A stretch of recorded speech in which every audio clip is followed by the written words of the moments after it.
मैं रहूं या ना रहूं, भारत ये रहना चाहिए। जनरल बिपिन रावत, उनकी पत्नी और 11 दूसरे सैनिक अपने आखिरी सफर पर निकल पड़े। जनरल रावत और उनकी पत्नी को 2 बेटियों ने मुखाग्नि दी। आखिरी विदाई देने रक्षा मंत्री राजनाथ सिंह भी पहुंचे। इस बीच हादसे की जांच जारी है। एयरफोर्स ने बयान जारी किया है कि जल्द से जल्द पूरी तस्वीर साफ करने की कोशिश की जाएगी। ये रिपोर्ट देखिए।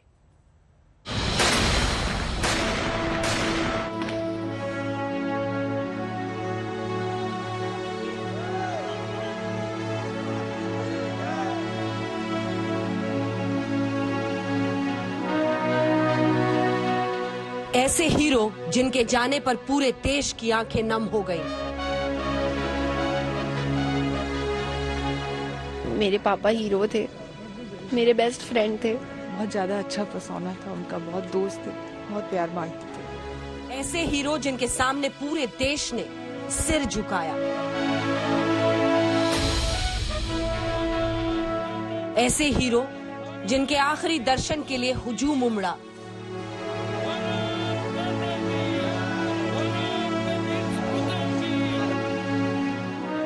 ऐसे हीरो जिन्हें विदा करने युवाओं की फौज दौड़ पड़ी। ऐसे हीरो जिनके सम्मान में वक्त ठहर सा गया।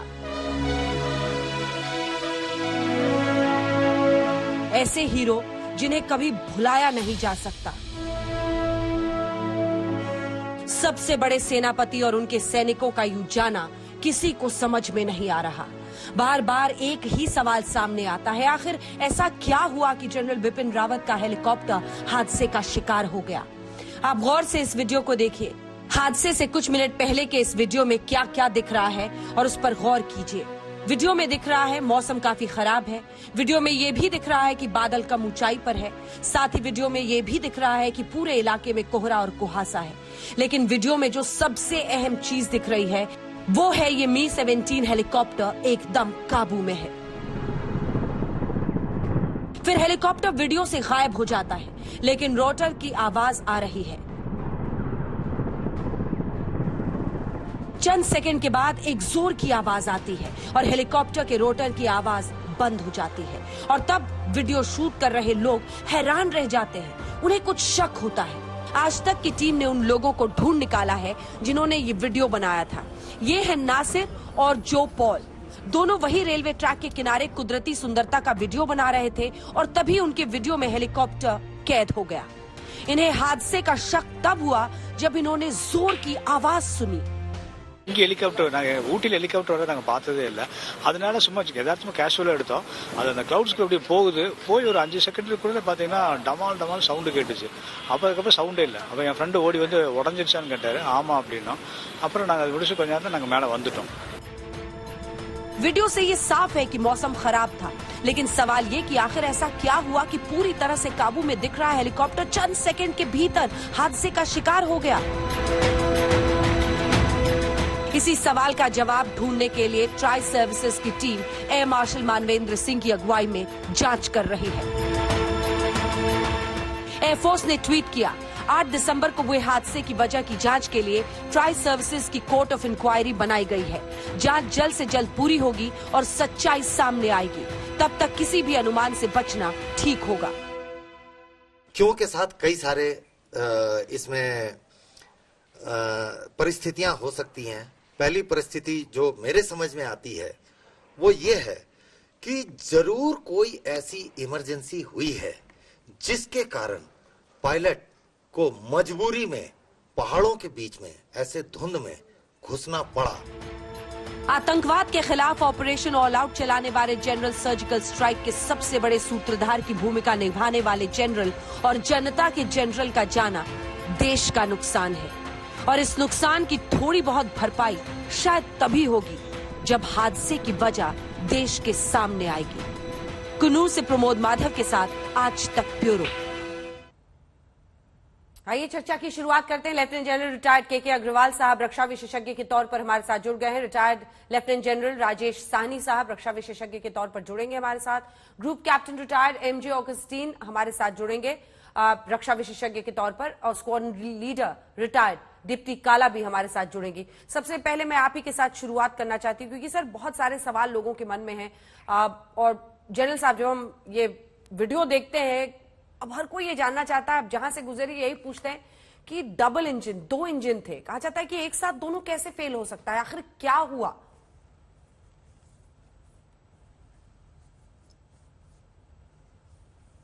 ये सवाल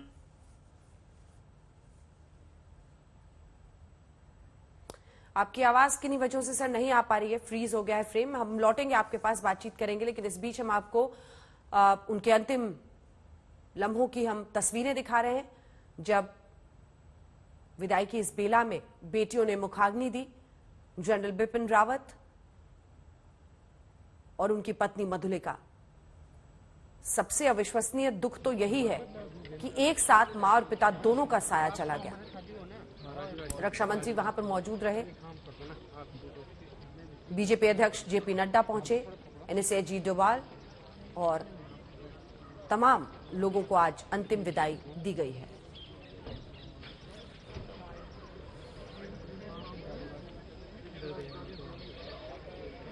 lieutenant general retired Rajesh Sahni साहब हमारे साथ जुड़ गए हैं। राजेश साहनी जी, हम तस्वीरें आज अंतिम विदाई की भी दे रहे हैं, कुछ जो आप जनरल के लिए बोलना चाहें, लेकिन इसी के साथ हम तस्वीरें, वो वीडियो भी दिखा रहे हैं, जो आखिरी वीडियो उस हेलीकॉप्टर का दिख रहा है। अचानक वो बादलों में खोता है, फिर तब तक रोटर की आवाज आ रही है, उसके बाद अचानक क्रैश की आवाज आती है। हर कोई यही पूछ रहा है कि एक साथ दोनों इंजन कैसे फेल हो सकते हैं, आखिर क्या हुआ? कुछ जो आपको पता हो। हेलो जी सर, बोले। पहले मेरा आपने थोड़ा नाम गलत कह दिया, मेरा नाम जनरल रवि साहनी है। Sorry sir, I am so sorry. तक के दैट्स ऑल राइट। जहां तक के एक्सीडेंट का सवाल है, जी सर, ये तो टेक्निकल जो है इंस्पेक्शन एक्सीडेंट के बाद जो इंक्वायरी पे बैठे हैं वो बताएंगे। पर मैं आपको ये बताना चाहता हूं कि किसी को भी ये शक नहीं होना चाहिए ये जो M17 जिसके अंदर के CDS सवार थे, और साथ में उनका ग्रुप था इंक्लूडिंग उनकी वाइफ, ये सबसे बेस्ट हेलीकॉप्टर है पूरे वर्ल्ड के अंदर, और जिसकी जो मशीन है वो बिल्कुल फर्स्ट क्लास मशीन है। पर जैसे कि एक्सीडेंट जो नाम ही एक्सीडेंट है, कई चीजें ऐसी हो सकती हैं जिसके अंदर के पायलट की मिस्टेक हो सकती है, वेदर की मिस्टेक हो सकती है, जो लैंडिंग करते वक्त उस प्रोसीजर की मिस्टेक हो सकती है। तो कई चीजें हो सकती हैं जो कि गलत हो सकती हैं। उसका पूरी जब तक जानकारी ना की जाए तब तक उसके बारे में कोई विचार प्रकट करना मेरे ख्याल से ठीक नहीं होगा। और ये सारी भारत की जनता को इसका आश्वासन देना चाहिए कि वो जो मशीन है उस हेलीकॉप्टर की, जो हेलीकॉप्टर है जो लगभग 200 सर्विस के अंदर है, हमारी तीनों सर्विसेज के अंदर, आर्मी, एयरफोर्स और नेवी के अंदर, वो एक बहुत अच्छी मशीन है। उसके बारे में शक करना इंक्वायरी होने तक मेरा ख्याल से ठीक नहीं होगा। ये मैं सिर्फ बताना चाहूंगा, क्योंकि जहां पर ये हेलीकॉप्टर उतरता है उसके वेलिंगटन में, वो जगह एक वैली के अंदर है, जिसके अंदर के जाने के लिए कोई थोड़ा सा मनूवर करना पड़ता है। और इसके जो पायलट थे हेलीकॉप्टर के, वो बेस्ट पायलट थे, टेस्टेड पायलट थे। और हेलीकॉप्टर चलने के पहले जब उस पर VIP चलते हैं तो उनकी ज्यादा इंस्पेक्शन, स्ट्रिक्ट इंस्पेक्शन होती है। तो इसके बारे में मैं आश्वासन देना चाहता हूं कि एक्सीडेंट जिसका नाम ही एक्सीडेंट होता है, उसमें कोई ऐसी चीज हो सकती है जो रह गई हो, इसकी के सिर्फ इंक्वायरी जिसके अंदर के एक बड़े वरिष्ठ अधिकारी को लगाया गया है, उनके साथ एक टीम है, जब तक वो अपने कंक्लूजन पे नहीं पहुंचे तब तक उसके बारे में कोई बताना, और खासकर जो आदमी, हम जैसे आदमी जिनको के टेक्निकल डिटेल के बारे में नहीं पता है, मेरा ख्याल से ठीक नहीं। ठीक है। Group captain retired MJ Augustine Vinod भी हमारे साथ जुड़ गए हैं। सर्कल से आपसे बातचीत हो रही है, मैं आपके पास भी आऊंगी। स्क्वाड्रन लीडर दीप्ति भी हमारे साथ जुड़ गई हैं, दीप्ति काला। ऑगस्टीन विनोद साहब, कल से आज में कुछ आपको और जानकारी समझ में आई है? ये वीडियो हम दिखा रहे हैं, जो एक बार वीडियो जरा दिखाइएगा, जो वहां पर मौजूद कुछ लोगों ने शूट किया है। तब तक रोटर की आवाज आ रही है, हेलीकॉप्टर कंट्रोल में दिख रहा है, ये वीडियो नहीं है वो? जो वीडियो हम पैकेज में दिखा रहे थे वो दिखाइए। और फिर अचानक से वो बादलों में से जाता है, तब तक रोटर की आवाज आ रही है और फिर सीधा क्रैश की आवाज आती है। जिन लोगों ने इस वीडियो को शूट किया है वो भी आज तक के साथ थे और उन्होंने बताया कि क्या क्या उन्होंने देखा है।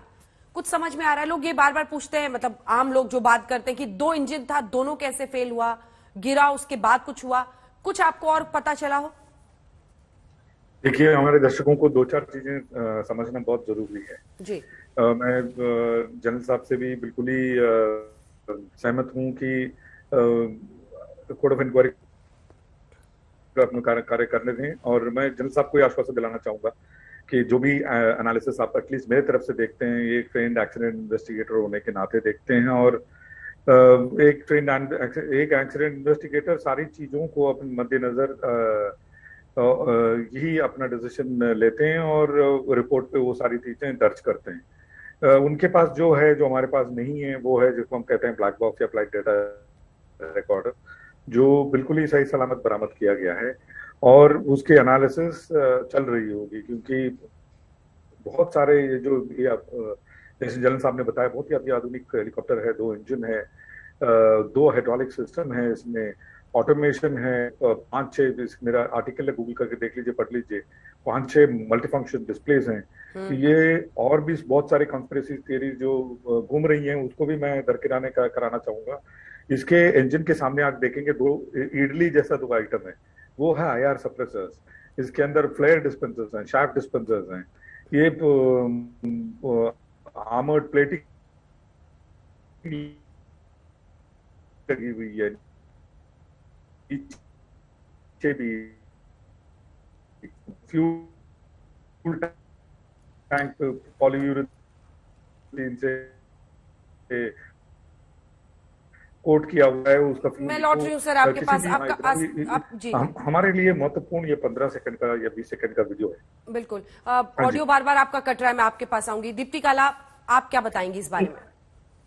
जी, देखिए, जो वीडियो हमारे सामने आया है उससे जितना हमें पता चलता है, जैसे कि जनरल साहब ने भी कहा और अगस्तीन सर ने भी कहा कि बिना किसी इन्वेस्टिगेशन के किसी निष्कर्ष पे पहुंचना तो बहुत मुश्किल है। और देखिए, बिकॉज ये एक्सीडेंट है, तो जहाज जब तक ठीक था, उसके बाद जब बादलों में गया, तो ये बहुत ही ज्यादा नेसेसरी नहीं है कि उसी टाइम पे वेदर कंडीशन इतनी ज्यादा खराब थी कि उसकी वजह से ये क्रैश हुआ होगा, या फिर कोइंसिडेंस था कि जो भी प्रॉब्लम, तकनीकी प्रॉब्लम या कोई और प्रॉब्लम जो रिजल्ट में निकल के आएगी, ये उसी टाइम पे हुई जब वो बादलों में गया। तो ये 2 चीजें जो है, ये बहुत ही दर्शकों को समझने की जरूरत है कि सीधा सिर्फ वीडियो देख के हम किसी भी निष्कर्ष पे नहीं पहुंच सकते हैं, बिकॉज हमें नहीं पता है कि जो भी स्नैक था, जो भी फॉल्ट था, वो पहले था या बाद में आया है, या एक्चुअल में ही वेदर इतना खराब था। बिकॉज वेदर का जहां तक मैं कहूंगी कि बहुत सारी चीजें हैं, वेदर एकदम से बहुत ही रेयर केसेस में इतना खराब होता है कि it leads to a crash. बहुत पहले से ही जहाज हमेशा ही एक एयर ट्रैफिक कंट्रोल के संपर्क में रहता है, जहां पे मेट ऑफिसर्स अपना data every time, every second, every minutes पे फीड करते रहते हैं। तो आई एम श्योर जब ये वीवीआईपी मूवमेंट स्पेशली हो रहा है, एटीसी में भी सीनियर ऑफिसर्स बैठते हैं, मेट में भी सीनियर ऑफिसर्स बैठते हैं, जिनके पास इतना सारा एक्सपीरियंस होता है कि अगर हम सिर्फ बादल को देख के ये नहीं कह सकते कि बादल की वजह से ये क्रैश हुआ होगा, क्योंकि ये डेटा बार बार पायलट को फीड हो रहा होगा। पायलट भी खुद कमांडिंग ऑफिसर थे, तो उनके पास इतना एक्सपीरियंस था कि अगर टाइमली ये इन्फॉर्मेशन आ रही है तो या तो जहाज गो अराउंड पे जाए, या जहाज वापस रूट बैक करे, या जहाज नियरेस्ट लैंडिंग स्टेशन पे लैंड करे। तो इस चीज के बहुत ही कम चांसेस, बहुत ही इनफैक्ट मैं कहूंगी कि निल चांसेस हैं कि एकदम से वेदर इतना ज्यादा खराब हुआ कि इतने एडवांस जहाज का ऐसा एक्सीडेंट हुआ और जिसमें इतना इस पूरे नेशन को इतना बड़ा लॉस हुआ। तो मुझे लगता है हमें पेशेंस बरतना चाहिए। इन्वेस्टिगेशन होएगी, ब्लैक बॉक्स मिल गया है, एफडीआर एटीसी से मिल जाएगा, तो दोनों की जितनी भी रिकॉर्डिंग्स हैं वो जो सीनियर ऑफिसर हैं, जो टीम बनी है, वो उसको चेक करेगी एंड उसके बाद जो भी निकल के आएगा, आई एम श्योर कि उससे जो सही रिजल्ट है वो सामने आएगा और पूरे देश को पता चलेगा। बिल्कुल। हमारे साथ लेफ्टिनेंट जनरल रवि साहनी साहब जुड़े हुए, जिनसे हम बातचीत कर रहे थे। और सर, अब तो सभी की प्रार्थनाएं ग्रुप कैप्टन वरुण सिंह के साथ है, क्योंकि वो जिंदगी की जंग लगभग पिछले 50-51 घंटे से लड़ रहे हैं, सब बस ये प्रार्थना कर रहे हैं कि वो किसी तरह से बच जाए।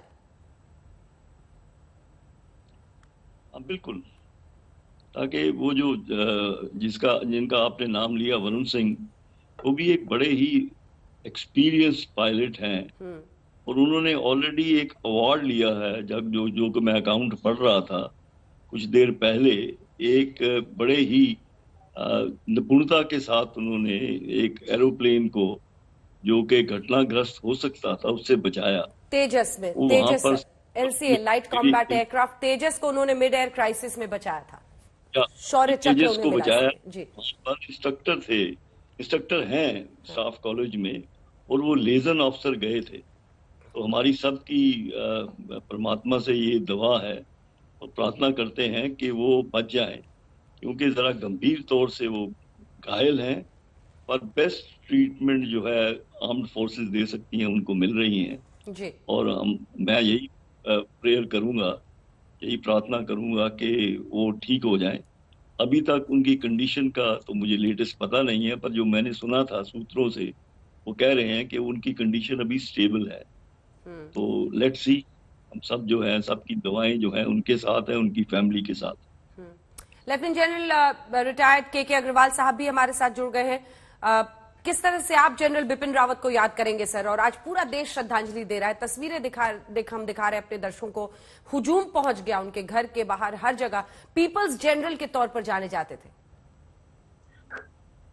धन्यवाद। मैं ये कहना चाहता हूं कि जनरल बिपिन रावत एक महान सैन्य नायक थे और मां भारती के महान सपूत थे। उनका जो, अगर मैं विवरण करूं उनकी लीडरशिप क्वालिटीज का, उनकी नेतृत्व क्षमता का, और वो कितने सरल और निर्मल इंसान थे।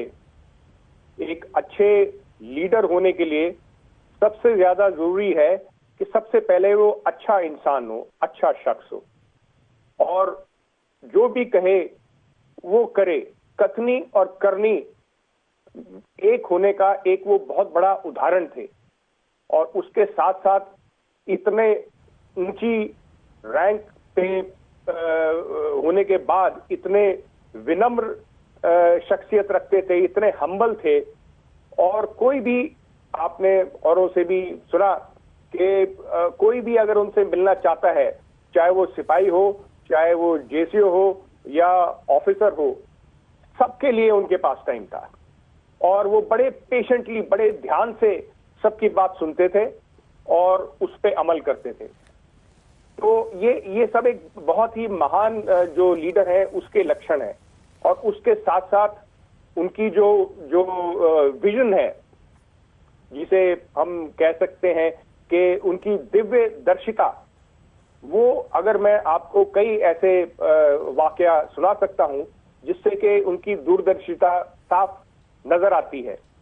और इसके साथ साथ जो भी वो सोचते थे उसमें उनका कन्विक्शन था, दृढ़ विश्वास रहता था।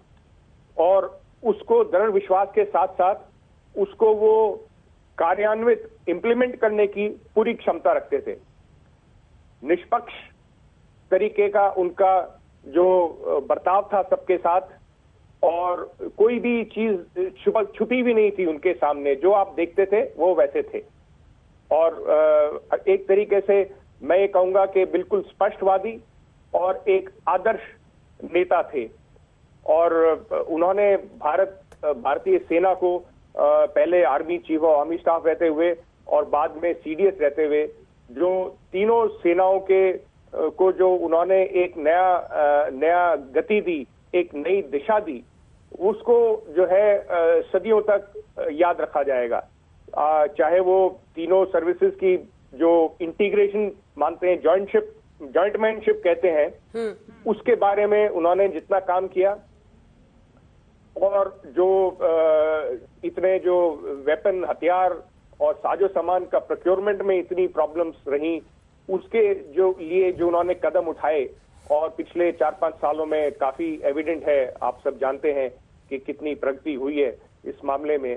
तो और उनकी दूरदर्शिता के बारे में कहूं कि उन्होंने बहुत सालों से पहले से कह रहे हैं कि जो हमारा जो सबसे बड़ा प्रतिद्वंदी है वो चीन है। और ये डोकलम से पहले की बात है जब उनका कहना था, उसके बाद डोकलम हुआ। और डोकलम में भी मुझे याद है जब उन्होंने मुझे बुलाया और मुझसे बातचीत की कि भाई हम कैसे हमें कुछ लाइट टैंक्स वहां पे चाहिए लद्दाख में, और चूंकि उसको नए खरीदने में या नए जो उसको मैन्युफैक्चर करने में तो बहुत टाइम लगेगा, तो हम कैसे कर सकते हैं उसको, जो हमारी जो मौजूदा जो साजो सामान है उसमें से हम कैसे वहां लेके जा सकते हैं। तो ये बात है बहुत पहले की, जो 2020 में जो चीन ने जो किया ईस्टर्न लद्दाख में जो किया, उससे 3 साल पहले की बात है। तो ये उन्हें पता था, ये उनकी एक दिव्य दृष्टि का एक एग्जाम्पल है कि उन्हें पता था कि इनकी जरूरत पड़ेगी और चीन कुछ ना कुछ ऐसे कर सकता है। तो और उन्होंने उसके लिए पहले से कदम उठा के रखे हुए थे, और इसीलिए जो है जो भारतीय सेना इतनी दृढ़ता से और इतनी सफलता से इस जो चैलेंज था उसका पिछले साल सामना कर पाई, और आगे भी ऐसे ही करती रहेगी। तो ये सब एक महान नेता के लक्षण हैं, एक जो बहुत अच्छे लीडर के लक्षण हैं। और जो एक विडंबना ये कहिए कि उन्होंने इतनी जो वॉर विद विजडम जो एक वहां जा रहे थे डिफेंस सर्विसेज स्टाफ कॉलेज में जो इंटरेक्शन के लिए जा रहे थे, और डिफेंस सर्विसेज स्टाफ कॉलेज का तो मोटो जो है वो है युद्धम प्रज्ञा, टू वॉर विद विजडम। जी। तो ये और सर बिल्कुल मैं लौट रही हूँ आपके पास। एमजे ऑगस्टीन विनोद साहब, मुझे लगता है सबसे ज्यादा जो शॉक वैल्यू इसमें अटैच्ड है, क्योंकि अगर कोई बीमार हो, कोई दिक्कत हो और फिर इस तरह से डेथ हो तो फिर भी परिवार वाले तैयार रहते हैं, लेकिन जो शॉक वैल्यू है कि सडनली इस तरह के कार्यक्रम में जा रहे थे और फिर इस तरह का हादसा हो गया, तो मुझे लगता है उसकी वजह से लोग अलग अलग बातें कर रहे हैं, सब बस जानना चाहते हैं, अलग अलग थ्योरीज फ्लोट कर रहे हैं, इसीलिए उन सब पर पूर्ण विराम, उन पर फुल स्टॉप लगना बहुत जरूरी है। एक और महत्वपूर्ण बात, मैं आपके इस बात से बिल्कुल ही सहमत हूँ, और एक और महत्वपूर्ण बात मैं जिसके साथ जोड़ना चाहूंगा वो है जब सीडीएस जाते हैं, देश के सर्वोच्च जनरल, उनके इर्द गिर्द जो लोग जाते हैं वो भी एक तरह से अपने एरिया में सर्वोच्च है। जब ब्रिगेडियर लीडर को देख लीजिए, मेजर जनरल के लिए क्लियर हो चुके थे, वो भी चंद सालों में लेफ्टिनेंट जनरल बन के हो सकता है आर्मी चीफ भी बन जाते, और उनके जो पायलट उनको ले गए कमांडिंग ऑफिसर खुद, और साथ में जो गए सीनियर मोस्ट स्क्वाड लीडर, बाकी दोनों जो जूनियर वारंट ऑफिसर्स गए हैं, जो फ्लाइट सिग्नलर और गनर, ये दोनों भी अपने में सबसे अनुभवी और एक इंस्ट्रक्टर्स थे दोनों। एक यूनिट ने 4 अपने सपूतों को खोया है, 109 हेलीकॉप्टर यूनिट, और पैरा एसएफ के लोगों को देख लीजिए, तेजा देख लीजिए, गुरसेवक जी को देख लीजिए, ये सब अपने एरिया में सब अव्वल नंबर वाले लोग हैं, और हमने अव्वल नंबर के योद्धाओं को, ऑफिसर्स को, और सब 4 स्टार जनरल को हमने खोया है। तो हमारा ये जो लॉस है बहुत ही, ये स्वतंत्र इंडिया में मेरे ख्याल से इतना बड़ा लॉस कभी किसी एयर एक्सीडेंट में हुआ नहीं, उतना बड़ा लॉस हमारा हुआ है। और इसके तहत तक वायुसेना जरूर पहुंचेगी, और जल्द से जल्द पहुंचेगी, और हम देशवासियों को बताएगी कि ये हुआ कैसे, तो आगे जाकर के ये चीज नहीं होगा। हाँ। उसके क्या और जनरल बिपिन रावत को पूरा देश नम आंखों से विदाई दे रहा है। बातचीत हम कर रहे हैं, याद उन्हें कर रहे हैं, और इसी के साथ सेना को लेकर उनकी क्या सोच थी, लेकिन साथ ही देश में कई लोग ये मानते हैं कि इस तरह की दुर्घटना आखिर किन वजहों से हुई। इंक्वायरी ऑर्डर कर दी गई है, और ये साफ कहा गया है फोर्स की तरफ से कि अटकलें नहीं लगानी चाहिए, लेकिन इन अटकलों को पूर्ण विराम लगाना भी उतना ही जरूरी है। और इसीलिए दीप्ति काला जी, ऐसी कौन सी बातें आप बताएंगे हमारे दर्शकों को, ताकि जितने लोग ये अलग अलग तरह की थ्योरी फ्लोट करने की कोशिश कर रहे हैं उस पर फुल स्टॉप लगे? जी श्वेता, मुझे लगता है कि आज का जैसा कि जोश देशवासियों ने दिखाया है अंतिम संस्कार के टाइम पे, जैसे जितनी भीड़ उमड़ी है, जनरल बिपिन रावत अमर रहेंगे नारे लगे हैं, वो मुझे लगता है अपने आप में एक तो सबसे बड़ा फुल स्टॉप है ऐसी सभी बातों पे। क्योंकि अगर ऐसा कुछ देशवासियों के मन में होता और ये चीजें अगर नेगेटिवली ली जाती तो मुझे लगता है कि इतना जन सैलाब नहीं उमड़ता सर को अंतिम विदाई देने के लिए। तो ऐसे लोग जो बहुत सारी थ्योरीज अपना रहे हैं, बहुत सारी चीजें नेगेटिवली अगर फैला रहे हैं, तो ये तो सबसे पहले उनके लिए एक पूर्ण विराम है, उनके लिए एक सबक है कि ऐसा कहने से देश के ऊपर या देशवासियों के जज्बे पे या सैनिकों के जज्बे पे कोई फर्क नहीं पड़ेगा। दूसरी बात यह है कि जो भी जानकारी है एक जहाज से लेकर, क्योंकि जहाज एक बहुत ही कॉम्प्लेक्स मशीन है, ऐसा नहीं है, एक कार नहीं है जिसकी सारी इंफॉर्मेशन आपको यूट्यूब पे या गूगल पे मिल जाएगी, या स्कूटर नहीं है। तो ये इस पे स्पेशली आपको ट्रेन होना पड़ता है, टेक्निकल ऑफिसर्स ट्रेन होते हैं, फ्लायर्स उस पे ट्रेन होते हैं। तो ये बहुत ही कॉम्प्लेक्स मशीन है, और ऐसी मशीन में हमें नहीं पता अभी कि फॉल्ट आया है या वेदर खराब था उसकी वजह से हुआ है, ये अभी कहना बहुत मुश्किल है। लेकिन कुछ भी नेगेटिव कहना बिल्कुल ही गलत होगा, और ये आज आपके चैनल के थ्रू ऐसा जो भी सोच रहा है उसको मैं ये बताना चाहती हूँ कि अपनी सोच को पूर्ण विराम दे, क्योंकि जो भी रिजल्ट होगा वो आई एम श्योर कि ऐसा होगा जो जस्टिफाई करेगा इस चीज को कि ये चीजें कई बार चीजें हाथ या कंट्रोल से बिल्कुल ही बाहर हो जाती हैं। क्योंकि जब सीनियर ऑफिसर्स उस जहाज में थे, सीनियर, मैंने जैसे पहले भी बताया कि जहां जहां से उस जहाज का कोई भी नियंत्रण था, ग्राउंड ड्यूटी से लेके एटीसी से लेके फ्लाइंग से लेके सब एक्सपीरियंस्ड थे। और जैसा कि सर ने भी बताया कि फ्लाइट कंट्रोलर, फ्लाइट नेविगेटर, सब लोग ही एक्सपीरियंस थे। तो इसमें किसी गलती की गुंजाइश होना तो बहुत ही ज्यादा मुश्किल है, बहुत ही ज्यादा मुश्किल है। लेकिन ये समझ लें हम कि घर में भी अगर हम कोई मशीन का इस्तेमाल करते हैं तो कई बार अनएक्सपेक्टेडली चीजें खराब हो जाती हैं। तो अभी मैं निष्कर्ष नहीं दे रही हूँ कि कोई स्नैग ही रहा होगा या वेदर की ही प्रॉब्लम रही होगी, लेकिन ये एक एज ए सोल्जर मैं कहूंगी, और एज जो हम कहते हैं कि गुड सिटीजन ऑफ इंडिया, जो हमारी आम जनता है, उसको ये समझ लेना बहुत जरूरी है कि ये अंततः जहाज एक मशीन है, मशीन में कुछ दिक्कत हो भी सकती है। अनफॉर्चुनेटली ये बहुत ही ज्यादा अनफॉर्चुनेट रहा है कि ये इतना बड़ा वीवीआईपी मूवमेंट था और इसमें ऐसा हुआ, और जिसमें हमने अपने देश के पहले सीडीएस को खोया। बिल्कुल बिल्कुल। मैं आपके पास अब लेफ्टिनेंट जनरल रवि साहनी आना चाहती हूँ। बहुत अलग थे, और कैसे वो सीडीएस के पद तक, पहले सीडीएस इंडिया के बने, पौड़ी एक छोटी सी जगह से आने वाला, जो आर्मी में आने वाला हर सोल्जर सपना देखता है, उसके प्रतिबिंब थे जनरल बिपिन रावत। देखिए, ऐसा था कि जनरल रावत का अगर आप कैरियर देखेंगे तो इंडियन मिलिट्री एकेडमी से वो सोर्ड ऑफ ऑनर लेके निकले, जो कि एक बड़ा ही कमेंडेबल जो है काम अवार्ड है उनका। तो मतलब जैसे कहते हैं उनका शुरू से ही ब्रिलियंस जो थी वो दिखाई दे रही थी। उनके ब्लड में सोल्जरिंग थी। उनके फादर भी जो थे वो डिप्टी चीफ रिटायर हुए थे, पर वो हम्बल आदमी थे, जैसे सब लोग बता रहे हैं। वो रैंक से रेज किया उन्होंने, और बड़े ही जहां जहां पर उनको काम मिला उसका काम को किया, और बेखूबी काम किया। और उनकी एक्सपर्ट थे डिफरेंट टेरेन्स के बारे में। उन्होंने नॉर्थ ईस्ट में भी नौकरी की थी, J&K में भी नौकरी करी थी, प्लेन्स में की हुई थी। और उनको बड़े ही सोच विचार करने के बाद उनको ये सीडीएस का पद दिया गया। और सीडीएस का पद जो था, ये पहले आदमी थे जिन्होंने सीडीएस का पद संभाला।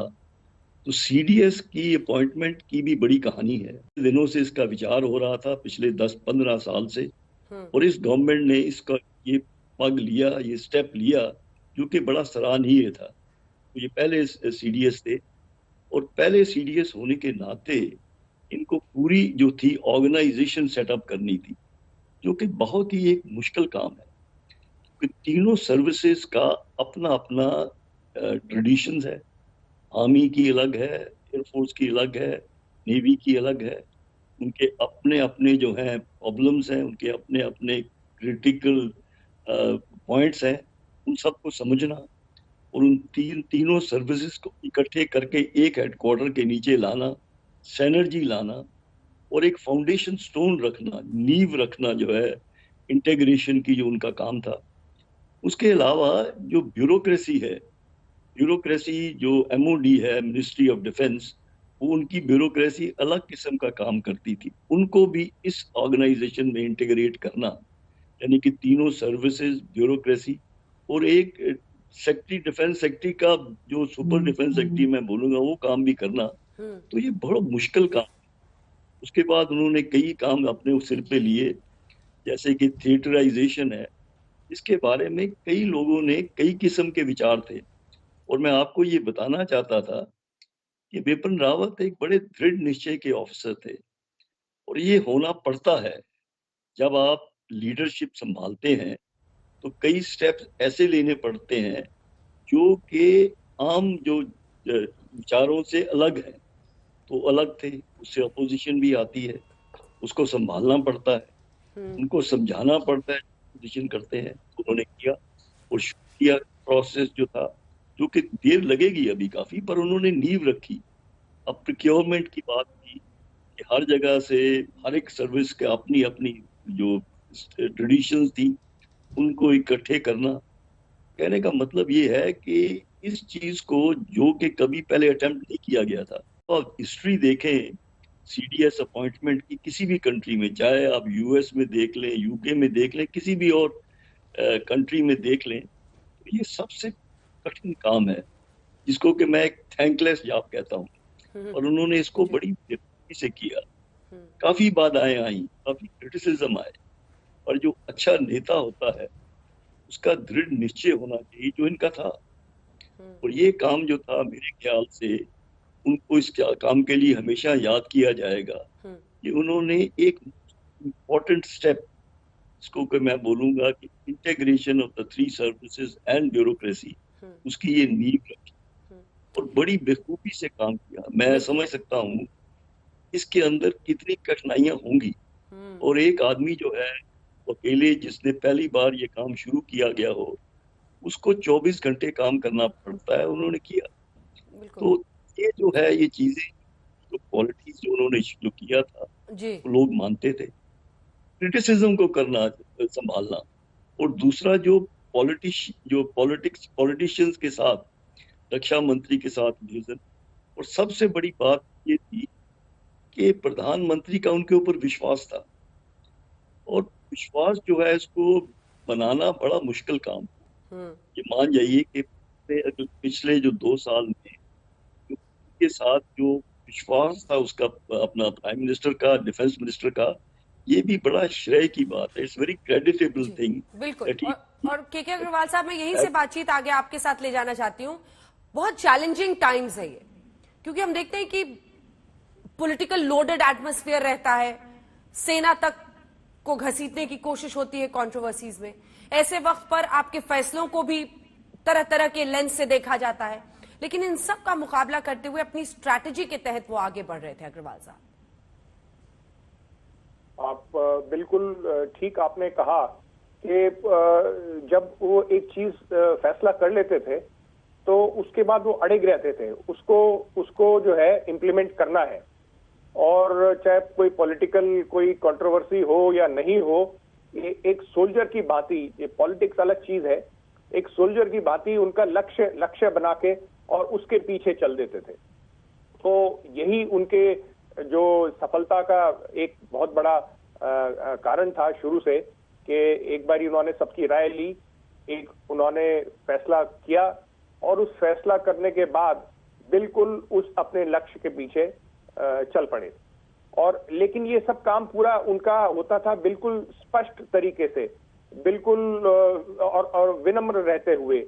कभी भी हमने उनके बारे में उनके साथ कोई ऐसी चीज नहीं देखी कि उनको कभी किसी चीज से इरिटेशन हुई हो, कोई बात ऐसी हुई हो। बात कहते थे, सबकी बात सुनते थे, अपनी बात कहते थे, और उसके बाद अपना जो डिसीजन होता था वो बताते थे, और उसके साथ ही आगे चलते थे।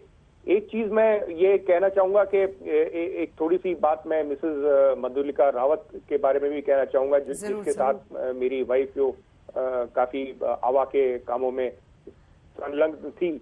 तो ये ऐसी दंपति थी कि दोनों बड़े विनम्र, बहुत ही बिल्कुल साफ बोलने वाले और सबका सम्मान करने वाले और सबकी बात सुनने वाले, और ऐसा अच्छा एक्सपीरियंस इनके साथ काम करके रहा सभी का, मेरा और भी सभी का, कि ये एक हमारे लिए एक विस्मरणीय, एक यादगार साथ रहा। तो इसमें कोई शक नहीं है। एक चीज जो मैं पहले नहीं बता पाया लिंक खराब होने की वजह से, वो जो आपने हेलीकॉप्टर के बारे में बात कही, तो मैं चूंकि मैं तकनीकी रूप से उनका ये चाहे एरोस्पेस हो या और भी कोई भी टेक्निकल हो, उनका मैं सलाहकार रह चुका हूं और डीजीएमई रहते हुए, तो मैं ये कह सकता हूं कि जो 2 इंजन हैं हेलीकॉप्टर MI-17 के, दोनों एक साथ फेल नहीं हो सकते। उसकी प्रोबेबिलिटी नेक्स्ट टू निल है, जो संभावना है, साइंटिफिक प्रोबेबिलिटी है, दोनों इंजन फेल हो ही नहीं सकते। और एक इंजन भी फेल हो तो हेलीकॉप्टर इतना सक्षम है कि वो एक इंजन पे भी उड़ सके, जो हिल्स अगर पार करना है, क्रेस्ट को पार करना है, उसको पार कर सके और लैंड कर सके। तो ये इंजन दोनों फेल होने की तो जो अगर कोई ऐसी अटकलें चल रही हैं तो वो बिल्कुल गलत है। और दूसरी बात ये है कि जो आर्मी हो या एयरफोर्स हो, हेलीकॉप्टर की मेंटेनेंस हो या एयरक्राफ्ट, किसी भी एयरक्राफ्ट की हो, इतनी एसओपीज, इतनी क्लियर एसओपीज होती हैं कि कोई भी हवाई जहाज हो, ये तो वीवीआईपी फ्लाइट थी, इसकी तो बात अलग है, जो फ्लाइट से पहले पूरा इंस्पेक्शन होता है, फ्लाइट के लौटने के बाद पूरा इंस्पेक्शन होता है, और बिना जब तक कि कोई फिट ना माना जाए तब तक फ्लाइट नहीं टेक ऑफ कर सकती। और ये तो वीवीआईपी फ्लाइट के तो डबल चेक, ट्रिपल चेक होते हैं। तो हालांकि इसका मतलब ये नहीं है कि कोई मैकेनिकल फेलियर कभी भी नहीं हो सकता, मैकेनिकल फेलियर हो सकता है।